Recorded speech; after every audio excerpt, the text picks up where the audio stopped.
আপনি তো ক্ষতি করছেন আপনার। আপনি যখন এই জাতীয় অপরাধে যখন আপনি লিপ্ত হয়ে যান, যখন আপনি সিনেমা দেখেন, তখন আপনি আপনার সময় নষ্ট করছেন। অথচ এই সময়গুলো ব্যবহার করে আপনি কি না হতে পারতেন। আপনার সেই যোগ্যতা আছে, আপনি মেডিকেল কলেজের ছাত্র ছাত্রী, আপনার তো সেই মেধা আছে, অথচ এই সময়টুকু ব্যবহার করে আপনি এই সময়ের সেরা একজন ফিজিশিয়ানে পরিণত হতে পারতেন, এই সময়ের সেরা একজন ডাক্তারে পরিণত হতে পারতেন, একজন বড় রিসার্চারে পরিণত হতে পারতেন। আপনি আপনার নিজের সম্মান বাড়াতে পারতেন, আপনি আপনার নিজের মর্যাদাকে বাড়াতে পারতেন, আপনি সমাজের সেবা করতে পারতেন, আপনার পিতামাতার যে স্বপ্ন সেটা আপনি পূরণ করতে পারতেন, এবং আপনি গোটা মানব জাতির জন্য কিছু করতে পারতেন, এবং এর মাধ্যমে আপনি আপনার পরকালকে আপনি নিশ্চিত করতে পারতেন। কিন্তু আপনি করছেন না, কারণ you are wasting your time. আপনি আপনার সময়টাকে আপনি স্পেন্ডিং ইউর টাইম, আপনার সময়কে আপনি নষ্ট করছেন। আর শয়তানের সবচেয়ে বড় এজেন্ডা হলো আমাদের সময়গুলো নষ্ট করে দেওয়া। সময় নষ্ট করার যত মেকানিজম আছে সব মেকানিজম শয়তান তৈরি করে দেবে। এবং এই কারণে দেখেন, আপনি হয় এটা অথবা এটা, কখন গান দেখলেন, কখন সিনেমা দেখলেন, কতক্ষণ ধরেন হয়তো বা আপনি আড্ডা দিলেন, কতক্ষণ ধরুন আপনি হয়তো বা গল্পের বই পড়লেন, ইত্যাদি করে এরপর দেখবেন আপনার দিন শেষ, আর বছর শেষ হয়ে গেল। এরপরে আপনি যেই জায়গায় যাওয়ার কথা ছিল সেখানে আপনি যেতে পারেন না। And you are damaging your own potentiality. আপনার যে পটেনশিয়ালিটি যেটা ছিল, এটা আপনি নিজেই নষ্ট করছেন। আপনার যে বিশাল একটা সম্ভাবনা ছিল সেটি আপনি নষ্ট করে দিচ্ছেন। আপনার ফিউচারকে আপনি নিজেই ক্ষতির মধ্যে নিমজ্জিত করছেন। আপনি তো আপনার যখন জন্ম হয়েছে, মায়ের পেট থেকে যখন এসেছেন, তখন তো আপনি নিষ্পাপ আকারে এসেছেন। তখন যদি আপনি মারা যেতেন, তাহলে আপনি জান্নাতুল ফেরদাউসের অধিকারী হয়ে যেতেন, কারণ আপনার কোনো পাপ নাই। অতএব এর মধ্যে আপনি কেন আবার জান্নাতুল ফেরদাউসে যাবেন না? আপনাকে তো যেতেই হবে। এবং সেই কুল্লু ইয়ামারু আলা শাকিলাতি, আপনার যে যোগ্যতা আল্লাহ তাআলা দিয়েছেন, সেই যোগ্যতা অনুসারে আপনি কাজ করে যান। You just decide and rely on Allah. Seek the power and the capacity, tawfiq from Allah. আল্লাহ কাছে সেটা চান, আল্লাহ সুবহানাহু ওয়া তাআলা আপনাকে অবশ্যই সেটা প্রদান করবেন। এই কারণে আল্লাহর কাছে চাইতে হবে। ওয়া ইযা সাআলাকা ইবাদি আন্নি ফাইন্নী করিব উজিবু দাওয়াতাদ দাঈ ইযা দাআন। যখন আমার বান্দা আমাকে ডাকে, আমি সাথে সাথে তার ডাকে সাড়া দেই।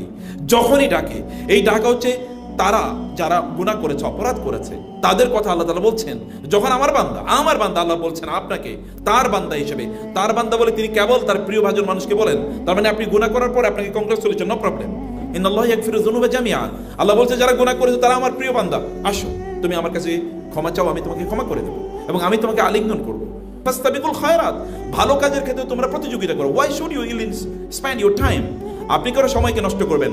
আপনি এই জাতীয় জিনিস থেকে, আপনি সিনেমা দেখা থেকে, অথবা আপনি হারাম রিলেশন তৈরি করেছেন। হারাম রিলেশন মানে আপনার জীবনটাকে আপনি অস্থির করে ফেলেন। আপনি রাতের বেলা ঘুমাতে পারেন না, মানে আপনি আপনার নিজকে ক্ষতিগ্রস্ত করছেন। আপনি বিভিন্ন ধরনের ডিজিজে আপনি আক্রান্ত হয়ে যাচ্ছেন, এবং অনেকে মনে করছে যে আমি আমার প্রিয় মানুষটাকে পেলাম না, আত্মহত্যা করব। আপনি আপনার নিজের জীবনকে ধ্বংস করছেন। কি কারণে? কারণ আপনার জীবন তো ওইটা ভিন্ন সময়, ওটা তো এখনো শুরু হয় নাই। আপনি আগেরটা পরে চাচ্ছেন কেন? পরেরটা আগে চাচ্ছেন কেন? যে তো পরের জিনিস, এখন তো আপনার ভিন্ন একটা সময়। আপনি এখন যেই কাজ করার কথা সেই কাজ আপনি করবেন।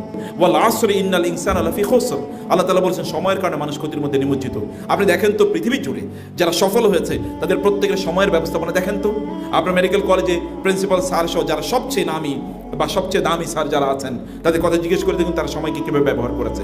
আপনি যদি দুনিয়ার পার্সপেক্টিভে দেখেন, তাহলে দুনিয়াতে সবচেয়ে বড়, যদি অর্থনীতির দিক থেকে বলি যে সবচেয়ে বেশি টাকা পয়সার লোকরা এরা কারা, দেখেন তো তারা সময়কে কিভাবে তারা ব্যবহার করেছে। তাদেরকে কাছে গিয়ে আপনি বাংলাদেশের সবচেয়ে বড় ধনী একজন লোকের কাছে বলেন তো আমি আপনার সাথে 10 মিনিট গল্প করতে চাই, দেখেন তো সময় দেয় কিনা। যদি বলেন যে ঠিক আছে আপনি আমাকে 1000 টাকা দেন, হয়তো বা বলে 1000 টাকা দিয়ে দাও তো, কিন্তু সময় নাই তো তার, কারণ সময় তার কাছে মূল্যবান। কিন্তু আপনার সময় তো একই মূল্যবান। আপনার সময় এবং তার সময়ের মূল্য তো এরকম না যে আপনার সময়ের দাম 1 টাকা আর তার সময়ের দাম 1000 টাকা, এরকম না। সময় তো একই সমান ছিল, এবং 24 ঘন্টা প্রত্যেকের জন্য। এরকম না যে যারা পৃথিবীতে সবচেয়ে বড় ডাক্তার হয়েছে তাদের সময় ছিল, ধরেন তাদের প্রতিদিন ছিল 72 ঘন্টা অথবা তার চেয়ে বেশি, 100 ঘন্টা দেন, আর আপনাদের কেবল 24 ঘন্টা দিন, তা তো না। তাহলে আপনিও এতটুকু সময়ের মধ্যেই আপনাকে কাজ করতে হবে, অন্যরা এতটুকু সময়ের মধ্যে কাজ করেছে। অতএব আপনি, শয়তান আপনাকে যেন এইভাবে আপনার সময়গুলো নষ্ট করার পথে যেন শয়তান না নিয়ে যেতে পারে, সেই কাজগুলো আপনাকে করতে হবে। এবং করার জন্য আপনি আল্লাহ সুবহানাহু ওয়া তাআলা আপনাকে যে রুটিন দিয়েছেন রমাদানে, এই রুটিনটাকে আপনি মেনটেন করেন। আপনি আধা ঘন্টা আগে উঠে 2 রাকাত নামাজ পড়ে কখনো চোখের পানি ফেলে আপনি কি আল্লাহর কাছে কেঁদে দেখেছেন যে শান্তি কাকে বলে? আপনি আপনার বয়ফ্রেন্ড অথবা গার্লফ্রেন্ডের সাথে কথা বলে আপনি কি, এটা তো অশান্তি তৈরি হয়, কারণ তিনি আপনাকে খোঁচান, এটা করলা না কেন, ওইটা করলা না কেন, তোমাকে দেখতে কেন এরকম মনে হয়, তুমি কেন আমার ওই প্রশ্নের উত্তর দিলা না, কেন এত পরে তুমি আমার হোয়াটসঅ্যাপ মেসেজ সেন্ড করলা, আপনি এগুলোর উত্তর দিতে আপনি ক্লান্ত। অথচ দেখেন সেই সময় আল্লাহ সুবহানাহু ওয়া তাআলা যখন আপনি দাঁড়ান, আপনার মানসিক সকল অস্থিরতা দূর হয়ে যায়, ফ্রেশ একটা প্রশান্ত অন্তর আপনি পান। একটা প্রশান্ত অন্তর পাওয়ার অধিকার তো আপনার আছে। আপনার অন্তরটাকে শান্তি দেওয়ার অধিকার, মানে দায়িত্ব আপনার, এবং আপনার অন্তরটা প্রশান্তি পাওয়ার অধিকার আছে। আপনি তখন উঠেন, ঘুমের থেকে জেগে উঠুন, 2 রাকাত নামাজ আদায় করুন, একাকি আপনি আল্লাহ সুবহানাহু ওয়া তাআলার কাছে আপনার বক্তব্যগুলো, আপনার কথাগুলো, আপনার প্রেয়ারগুলো, প্রার্থনাগুলো আপনি উপস্থাপন করুন। আপনার যা মনে হচ্ছে আপনি তা বলুন, হালাল কথাগুলো আল্লাহ সুবহানাহু ওয়া তাআলাকে আপনি বলুন। এরপর আপনি ফজর নামাজ আদায় করেন, এরপর আপনি আপনার রুটিনে ঢুকে যান। আপনি দিনের বেলা যখন আপনি আপনার কাজগুলো করবেন, এই কাজগুলোকে আপনি কখন কোন কাজ করবেন তার জন্য একটা রুটিন আপনি মেনটেন করুন, যে আমি এই কাজটি করব, এখন এই কাজটি করব, তখন এই কাজটি করব। যেমন আপনি প্রায়োরিটি দেন নামাজকে যখন আপনি প্রায়োরিটি দেবেন, আল্লাহ সুবহানাহু ওয়া তাআলা আপনাকে প্রায়োরিটি প্রদান করবেন। তখন আল্লাহ সুবহানাহু ওয়া তাআলা দেখবেন আমারই বান্দা আমার কথা শোনার জন্য, আমার ডাকে সাড়া দেওয়ার জন্য দৌড়ে এসেছে, অতএব তারও প্রয়োজনগুলো আমি পূর্ণ করে দেবো। আল্লাহ সুবহানাহু ওয়া তাআলা দেখতে চান আপনার অন্তর, যে আপনি অন্তর দিক থেকে আল্লাহর প্রতি কতটা আপনি অগ্রগামী আছেন, সেটি মহান আল্লাহ সুবহানাহু ওয়া তাআলা দেখতে চান। অথবা আল্লাহ সুবহানাহু ওয়া তাআলাকে আপনি দেখিয়ে দেন যে তার ডাক যখন এসছে তখন আপনি সে ডাকে সাড়া দিয়েছেন, এবং এটা প্রথম সারিতে আপনি সাড়া দিচ্ছেন এবং মনোযোগের সাথে আপনি সাড়া দিচ্ছেন।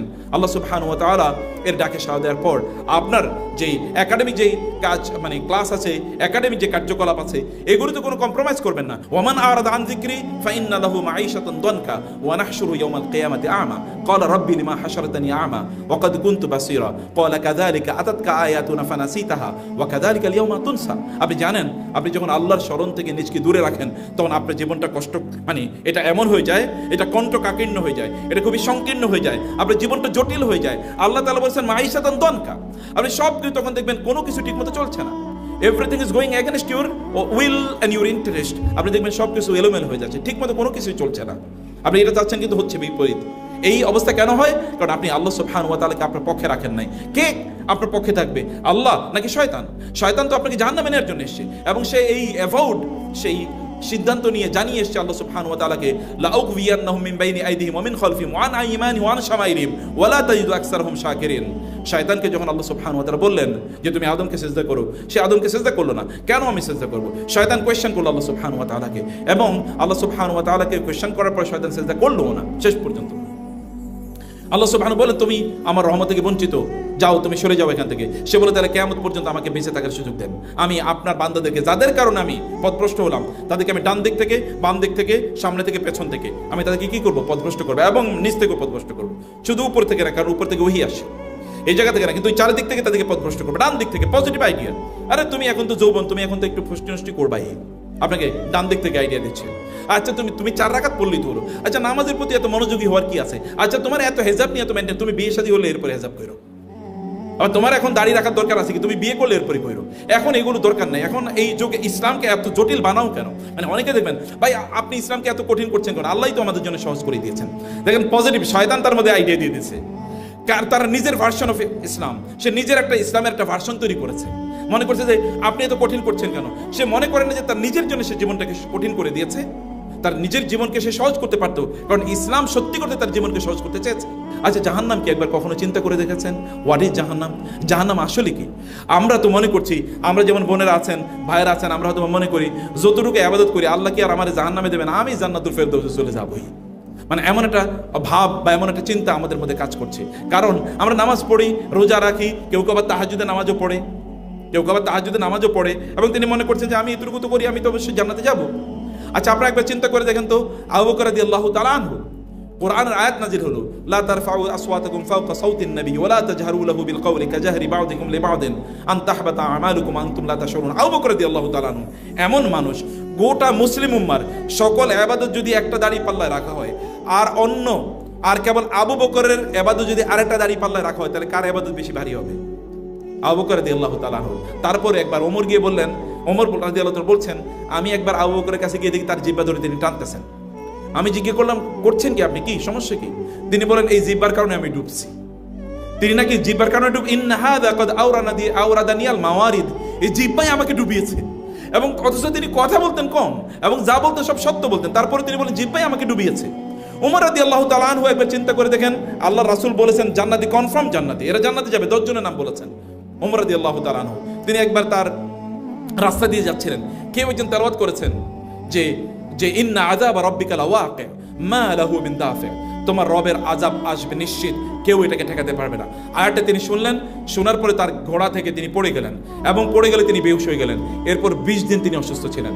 লোকেরা জিজ্ঞেস করছে আপনার হয়েছে কি? তিনি বলছেন আমি জানি না। কেবল একটা আয়াত যে আল্লাহর আযাব যদি আসে কেউ থামাতে পারবে না। অথচ তিনি কনফার্ম জান্নাতি, তিনি জানেন যে নিশ্চিতভাবে তিনি জান্নাতে যাবেন। আব্দুর রহমান আউফ রাদিয়াল্লাহু তাআলা আনহু আরেকজন জান্নাতি, এবং তিনি প্রচুর পরিমাণ সম্পদের মালিক ছিলেন।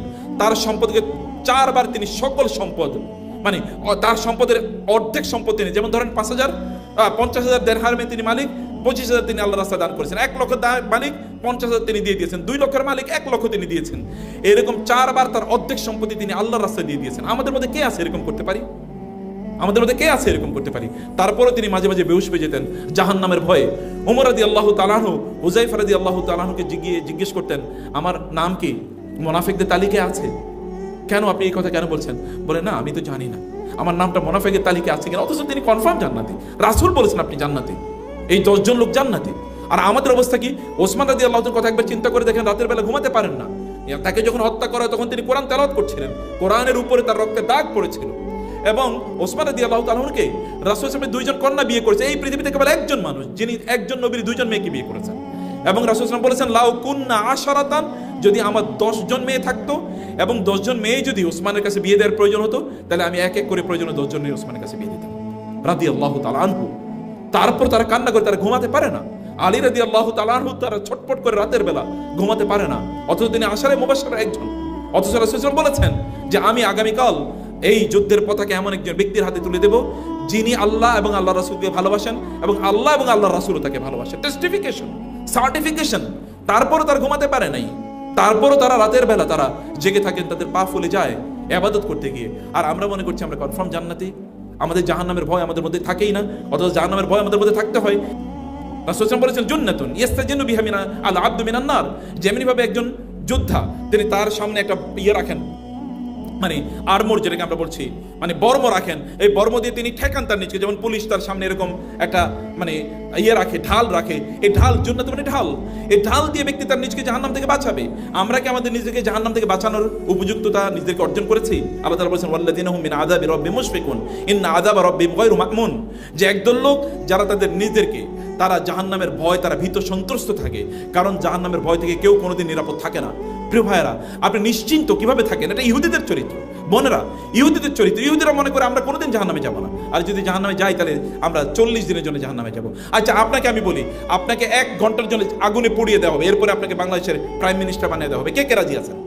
1 ঘন্টা শুধু আগুনে পোড়ানো হবে, আর কিচ্ছু করা হবে না, এরপরে বাংলাদেশের প্রাইম মিনিস্টার বানিয়ে দেওয়া হবে আপনাকে, কে? আচ্ছা জাহান্নামে কতদিন থাকতে হবে? আল্লাহ সুবহানাহু ওয়া তাআলা বলেছেন, আপনি বলবেন যে আমি 1 বছর জাহান্নামে থাকবো। আচ্ছা 1 বছর মানে কি? আল্লাহ সুবহানাহু ওয়া তাআলা বলেছেন ইন্না ইয়াওমান ইনদা রাব্বিকা কাআলফি সানাতিন মিম্মা তাউদ্দুন। তোমাদের একদিন আর আল্লাহ সুবহানাহু ওয়া তাআলার কাছে কত? কাআলফি সানাতিন, 1000 বছর। আচ্ছা আপনি 1 বছরই অথবা একদিনই জাহান্নামে থাকবেন, তার মানে 1000 বছর। মানে 1000 বছর মানে কি? জাহান্নামে 1000 বছর পড়তেই থাকবে একজন ব্যক্তি, এবং তার শাস্তি কি সেখানে? আর যদি সেটা 1 বছর হয় তাহলে এটা কত দিন হতে পারে? 1 মিলিয়ন ইয়ার্স।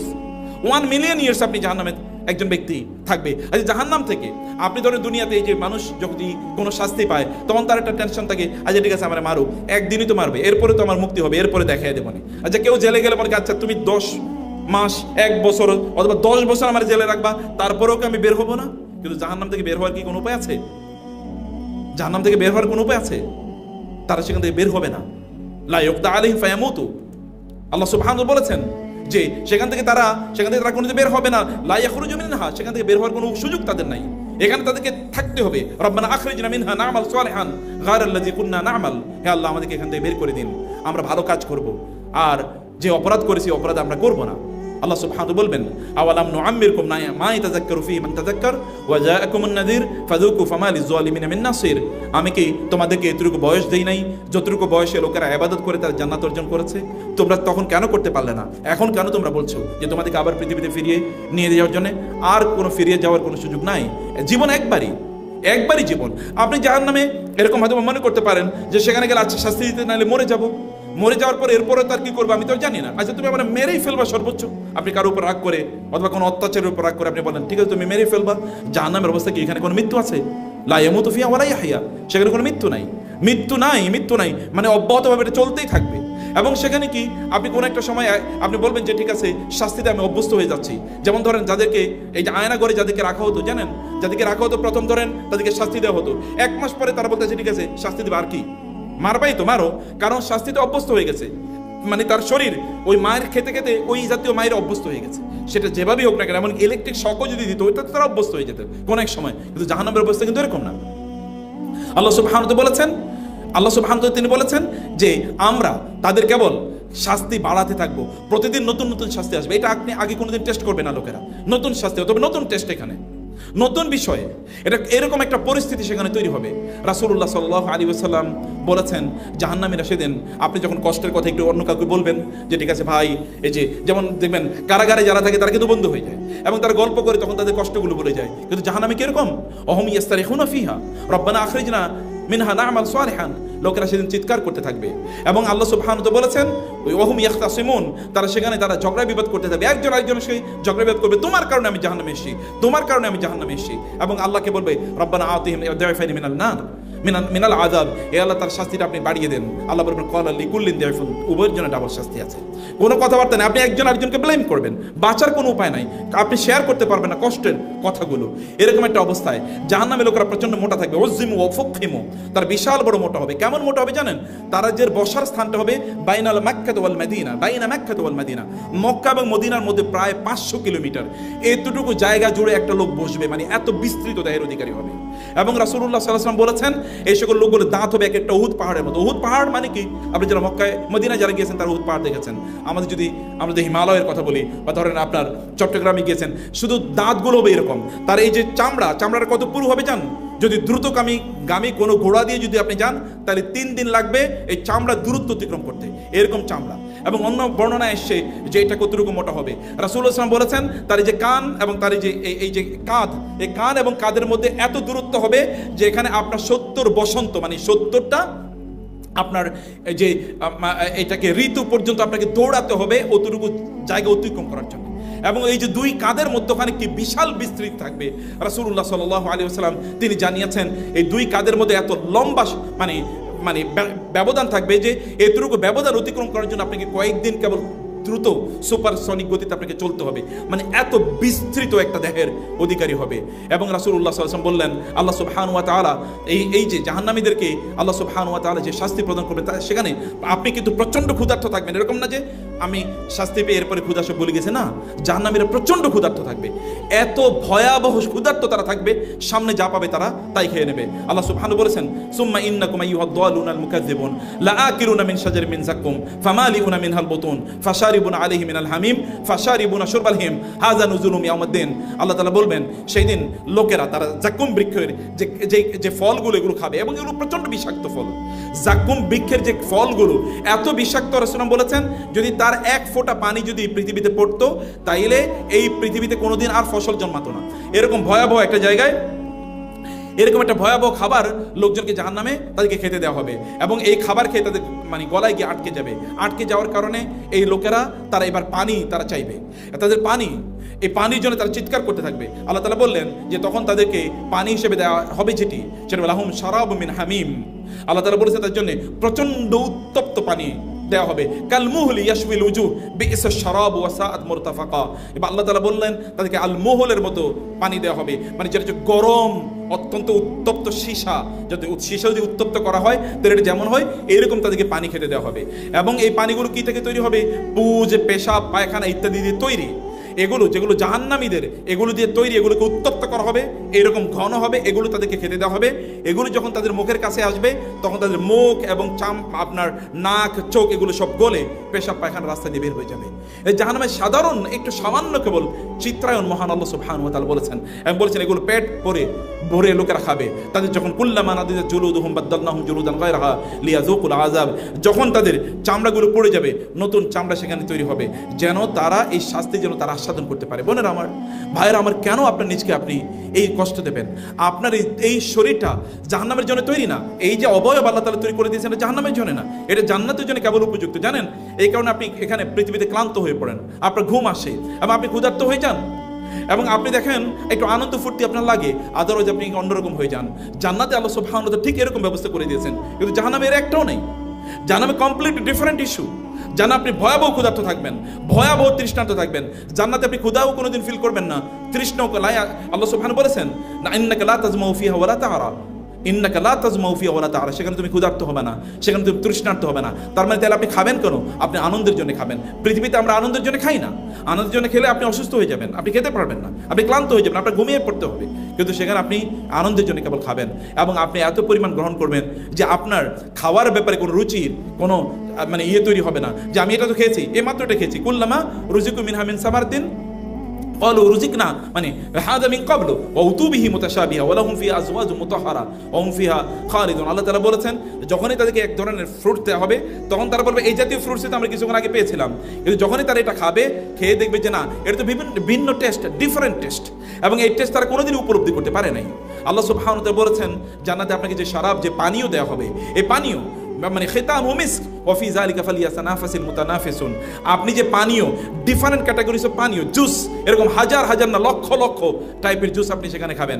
এবং সর্বশেষ যে ড্রপটা, ধরুন আপনি একটা গ্লাস অফ জুস আপনি খেলেন, সর্বশেষ ড্রপটা আপনি খাবেন, খাওয়ার পরে আপনার মনে হবে যে এটা অসাধারণ, হাজার বছর জুড়ে কেবল ওটার টেস্ট আপনার জিহ্বায় লেগে থাকবে এবং এটা অব্যাহতভাবে চলতে থাকবে। সেখানে আপনার কোনো ঘুম নাই, সেখানে আপনার কোনো অসুস্থতা নাই, সেখানে আপনি যুবক এবং যুবতী আকারে যাবেন, আপনার বয়স যখন 33 আকারে আপনি সেখানে যাবেন। মানে আপনার এই শরীরটা জান্নাতের জন্য আল্লাহ ফিট করে রেখেছেন। অথবা আপনি কেন আপনার নিজকে জাহান্নামের দিকে নিয়ে যাবেন? আর এই রমাদান আসে আমরা যেন জাহান্নাম থেকে নিজকে মুক্ত করতে পারি। এখন প্রশ্ন হচ্ছে যে আমাদের নিজেদেরকে আমরা কতটুকু জাহান্নাম থেকে মুক্ত করতে পেরেছি, আমরা কতটুকু জান্নাতের উপযুক্ত আমাদের নিজেদেরকে করতে পেরেছি। আমাদের আমলগুলোকে আপনি চিন্তা করে দেখুন, আপনার আমল কি পরিবর্তন হয়েছে? আপনার নিজকে আপনি পরিবর্তন করতে পেরেছেন? আপনার কতটুকু উন্নত করেছেন আপনি নিজকে, বা আপনার সিদ্ধান্তের মধ্যে কতটুকু পবিত্রতা এসেছে? আমরা কেবল রোজা রাখি, হয়তো আমাদের পেটকে আমরা খাবার দিই না, কিন্তু মুখ এবং চোখ এবং কান এবং ব্রেন এবং হার্ট, এগুলো দিয়ে যা আছে সব আমরা করে যাই। ব্রেন দিয়ে যা মনে চায় তা চিন্তা করি, মুখ দিয়ে যা মনে আসে তা বলি, কান দিয়ে যা মনে চায় তা আমরা শুনি, এবং চোখ দিয়ে যা মনে আসে আমরা তাই করি। তাহলে আমাদের এই রোজার অর্থ কি? আপনারা জানেন মারিয়াম আলাইহিস সালামের রোজা কি ছিল? তিনি বলছেন, ইন্নী নাযারতু লির-রহমানি সাওমা ফালান উকাল্লিমাল ইয়াওমা ইনসিয়া। বোনদেরকে বলছি, মারিয়াম আলাইহিস সালাম তিনি রোজা রেখেছেন, তিনি বলছেন আমি কারোর সাথে কথা বলবো না। এটা রোজা। আপনি বলুন যে আমি অপ্রয়োজনে হারাম কোনো কথা বলবো না, এটা বলুন, এটা একটা রোজা। এটা তারা এভাবে রোজা রেখেছেন। তার রোজা রাখা মানে হচ্ছে অপ্রয়োজনীয় কথাবার্তা বলা থেকে নিজকে বিরত রাখা। এবং আপনি কেবল সফল তখনই হবেন যখন ওয়াল্লাযীনা হুম আনিল লাগওয়ি মু'রিদুন, যখন আপনি অপ্রয়োজনীয় কথা এবং কাজ থেকে আপনি নিজকে আপনি বিরত রাখতে পারবেন। আপনি যখন ক্যালকুলেটেড ওয়েতে আপনার সময়গুলো আপনি ব্যয় করবেন এবং আপনি স্পষ্ট করে জানবেন কোন কাজটি করা আপনার জন্য বৈধ, কোনটা করা আপনার জন্য বৈধ নয়, এটা আপনি বুঝতে পারবেন। তাইলে কেবলমাত্র আপনার নিজকে আপনি এই রমাদান থেকে আপনি যথাযথভাবে নিজকে আপনি পবিত্র করে নিতে পারবেন। আপনার চোখকে যদি আপনি হেফাজত করতে পারেন, তাহলে বুঝবেন আল্লাহ তাআলা আপনার অন্তরে আল্লাহ সুবহানাহু ওয়া তাআলা নূর করে দেবেন। আল্লাহ আপনার অন্তরে নূর তৈরি করে দেবেন। আমাদের জীবনটা কি? আপনি কেবল আল্লাহ সুবহানাহু বলেছেন, ইন্নামাল হায়াতুদ দুনিয়া লাইবুন ওয়া লাহুম ওয়া যিনাতুন ওয়া তাফাখুরুম বাইনাকুম ওয়া তাকাসুরুন ফিল আমওয়ালি ওয়াল আওলাদ। আল্লাহ সুবহানাহু ওয়া বলেছেন মানুষের জীবনটা হলো কেমন জানেন? আল্লাহ উপমা দিয়ে দিয়েছেন। যেমন আল্লাহ তাআলা বলেছেন, ইন্নামাল হায়াতুদ দুনিয়া লাইবুন। যেমন বাচ্চা যখন জন্ম নেয়, আপনারা দেখেছেন আপনাদের ছোট ভাই বোন এরা কি করে, অথবা যারা আপনাদের মানে আপনাদের ভাগিনা অথবা ভাতিজি ছোটবেলায় যখন বয়স 2-3 তখন তাদেরকে বিভিন্ন ধরনের খেলনা কিনে দেওয়া লাগে। ওরা ওই খেলনা দেখে দেখে তারা ওইখানে খেলে। এটা হচ্ছে লাইবুন। এবং ওয়ালাহুন, যখন তার বয়স 7, 8, 9 হয়ে যায় তখন আর ওই খেলনা, তখন আর আপনি বাজার থেকে তার জন্য খেলনা কিনে নিয়ে আসেন না। তখন আপনি কিনে নিয়ে আসেন কি তার জন্যে? তখন সে লাহুন নিয়ে ব্যস্ত থাকে। একটু তার গেমস, একটু তার গান, মিউজিক ইত্যাদি তার ভালো লাগে। একটু কম্পিউটার গেমস, একটু মোবাইলের গেমস। যেমন আমাদের বাচ্চারা, আমরা তো নিজেরাও এক ধরনের বাচ্চাই এক ধরনের, কারণ ম্যাচুরিটি আমাদের এখনো আসে নাই বলতে গেলে। ম্যাচুরিটি লেভেল আমাদের কমে গেছে এই বিভিন্ন ডিভাইসের কারণে বা বিভিন্ন ডিস্ট্রাকশনের কারণে। তো হলো কি, আমরা এখন এরপরে কি হয়, কম্পিউটার গেমসে মানে তারা ব্যস্ত হয়ে যায়, মোবাইল গেমসে ইত্যাদি তারা ব্যস্ত হয়ে যায়। এরপর আল্লাহ তাআলা বলেন লাহুন লাইবুন ওয়া লাহুম, এরপরে কি ওয়াজিনাতুন। এরপরে যেমন একটা বয়স আসে, যেমন ধরেন ইন্টারমিডিয়েটে পড়ে বা কলেজে পড়ে, তখন তার ফ্যাশন এর প্রতি তার আগ্রহ তৈরি হয়। আমি ওই ব্র্যান্ডের জিনিস পড়তে হবে, ওই ব্র্যান্ডের জিনিস আমি পড়বো, ওই ব্র্যান্ডের জিনিস আমি কিনবো, কেবল ব্র্যান্ডের পেছনে করি। যেমন ধরেন আপনার ভাই বোনদের মধ্যে যাদের বয়স ধরবেন 8, 9, 10, 11 মানে 8 ক্লাস 8, 9, 10, 11-এ পড়ে, দেখবেন এখন তার চিন্তা হলো ব্র্যান্ডের জিনিস, আমার ওই ব্র্যান্ডের জিনিসটা পড়তে হবে। এই ব্র্যান্ড আল্লাহ বলছেন এ কথা। এরপরে যখন সে হয়, তারপরে কি হলো, মানে ওয়াজিনাতুন ওয়া তাফাখুরুন।